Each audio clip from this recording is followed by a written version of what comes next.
Hi everyone, we're back again talking about college and career readiness. In the last video, we talked about making a map to your future and how important it is to continue your education past high school. This time we'll be focusing on how to create that map. It turns out there's an order to planning this whole college thing. Whether it's a certificate you want or a four-year college degree, there's some things you have to think about first. Let's talk about the order of things. You've got to pick your career first, then your major, and that will tell you which college will work best for you. Before we get too far, let's explain some vocabulary. A major is basically the theme of the classes you'll be taking in college to train you for your future career. Okay, so if I want to be a scientist, I should major in biology or chemistry? Exactly. And don't drink that. Now let's say you want to start your own business. You should major in accounting or business. There are hundreds of majors and certificate opportunities for you. We've got breaking news from the field, the baseball field that is. It's another student. Can we get a live feed? I'm pretty good at baseball, so I can major in that, right? You can't major in baseball. You can't major in football. You can't major in any sport, because the sport is not a major. You're out of here!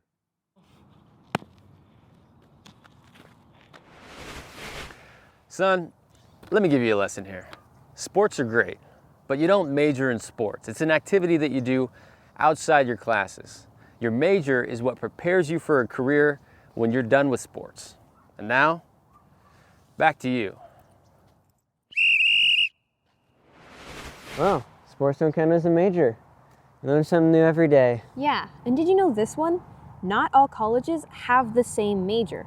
That's why it's important to get an idea of what your career will be before you pick a college. Otherwise, you might end up at the wrong school. So let's get back to the order of things. The three main... Wait a minute. How did you get that?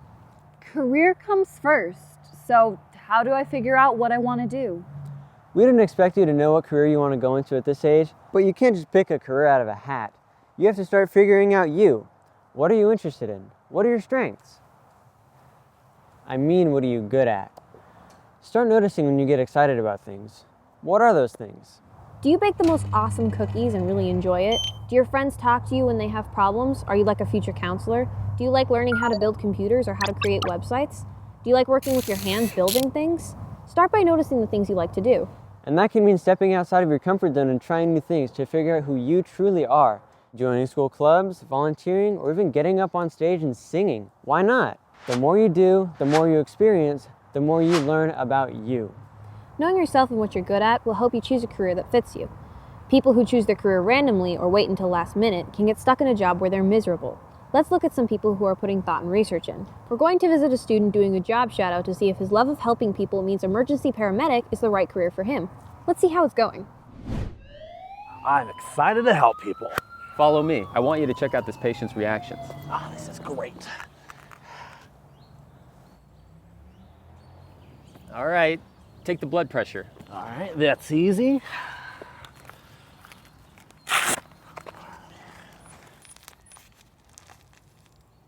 Hey, why's your hand turning blue? Okay, now it's time to dress this wound.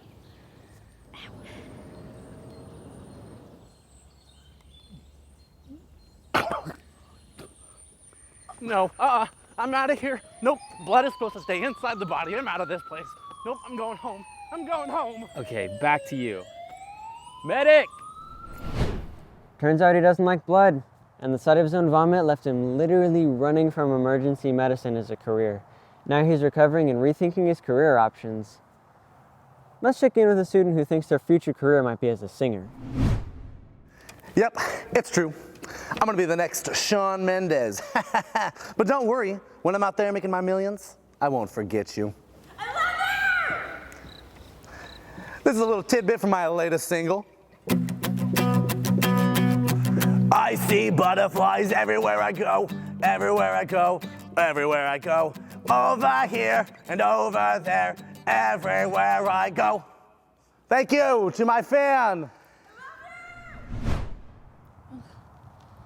Wow, that was rough. It sounded like a dying hyena who's trampled on by an elephant, who also really cannot sing. For those of you who purchased tickets for tonight's show, it might not be too late for you to get your money back. And that's why it's important to think about what you like doing and what you're good at doing. Otherwise, you might spend a lot of time and money going around in circles. Job shadows in high school are a great way to figure out which career is right for you. Remember that map to the future? The worst thing would be getting stuck in a career that you hate. So hey, what do you want to be when you grow up and why? Well, I've been in the Police Explorers program for high school kids, and I really enjoy it. I think I might want to be a police officer or a detective, maybe even a lawyer. What about you? Well, I took an automotive class fixing cars, and I really like working in the shop. I've noticed that YouTube only brings up car repair videos since I'm always watching those. I signed up for a job shadow with a local auto mechanic to see if I really like it. I have an idea of what I want to do for my career. Be a chef. So, how do I do that? So let's review. We have career, major, and college. If you want to be a chef, you should major in culinary arts. That's just cooking and baking. From there, you want to pick a college that has culinary arts as a program. Depending on your major and which college you choose, there are many options for degrees. Becoming a chef means you should enroll in a certificate program.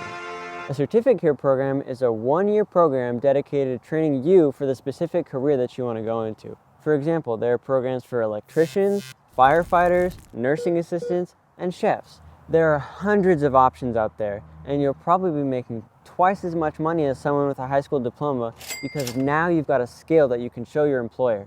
And the certificate proves that. Depending on the career you choose, an associate's degree might be the right college option for you. It takes 2 years at your local community college, and again, there are hundreds of careers you could get into, like being a preschool teacher or being a draftsman who works for an architect. Another option would be to get a bachelor's degree. All of your teachers have a bachelor's degree, and some of them have gone on even further to get their master's degree, which adds another 2 years on top of that for 6 years total. You'll need a professional degree if you want to become a doctor, a lawyer, or an accountant. They need to get a bachelor's degree first, then take a professional degree program. And doctoral degrees go even further if you want to do research or become a college professor. Let's review. First, you've got to graduate high school. Then, to get a good job, you've got to continue your education so you have skills and knowledge to benefit your employer. Certificate program is 1 year. Associate degree is 2 years. Bachelor degree is 4 years. And after your bachelor's degree, you can get your master's degree, your professional degree, and your doctoral degree. Okay, so I think I've got it figured out. I try new things and learn about myself and what I'm interested in. I pick my career first, and then I pick my major based on that. Then I pick a college that has my major. Next time, can we talk more about my college options? Sweet.